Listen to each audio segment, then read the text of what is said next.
Hi, Flowers top singer season 6ന്റെ നമ്മുടെ കുഞ്ഞു വീഡിയോയിലേക്ക് എല്ലാവർക്കും സ്വാഗതം. അപ്പൊ നമ്മുടെ വീഡിയോയുടെ തമ്പനയിൽ കണ്ട പോലെ ശിവഗാമിക്ക് 100 മാർക്ക് കിട്ടിയിരിക്കുകയാണ്.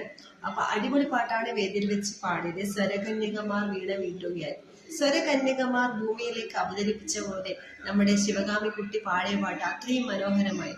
എഴുതി വെച്ച മോളെ, ഭാവിയിൽ നിനക്ക് നല്ലൊരു അറിയപ്പെടുന്ന ഗായികയാവാനുള്ള എല്ലാവിധ കഴിവുകളും ഉണ്ട് എന്ന് നമ്മുടെ ആര്യ ചേച്ചി തറപ്പിച്ച് പറഞ്ഞ നല്ലൊരു കമന്റ്സ് ഒക്കെ കിട്ടി. വിധികർത്താക്കൾ എല്ലാവരും എഴുന്നേറ്റ് നിന്ന് കൈയടിച്ചു. എല്ലാവർക്കും അത്രയും മനോഹരമായിട്ട് ആ ഗാനം ഇഷ്ടപ്പെട്ടു കേട്ടോ. അപ്പൊ അത്രയും സൂപ്പറായിട്ട് പെർഫോം ചെയ്തു. ഇതെന്തോ ഒരു അത്ഭുതം നടന്ന പോലെ എന്നൊക്കെ പറയുന്നുണ്ടായി. അപ്പൊ അത്രയും മനോഹര ഗാനമാണ് നമ്മുടെ ശിവഗാമി കുട്ടി വേദിയിൽ ആലപിച്ചത്. പ്രേക്ഷകരായ നിങ്ങളുടെ സപ്പോർട്ട് കൊണ്ട് ശിവഗാമി ഉയരങ്ങളിൽ എത്തട്ടെ എന്ന് ആശംസിക്കുന്നു. അപ്പൊ ശിവഗാമിയുടെ പാട്ട് കേട്ടവർ മറക്കാതെ കമന്റ് ചെയ്യുക. പാട്ട് ഇഷ്ടപ്പെട്ടാൽ ലൈക്ക് ചെയ്യാനും ഷെയർ ചെയ്യാനും മറക്കരുത്. അപ്പൊ ശിവഗാമിക്ക് 100 കിട്ടിയത്. അപ്പൊ എല്ലാവരും ഓൾ ദി ബെസ്റ്റ് പറയുക. Thank you.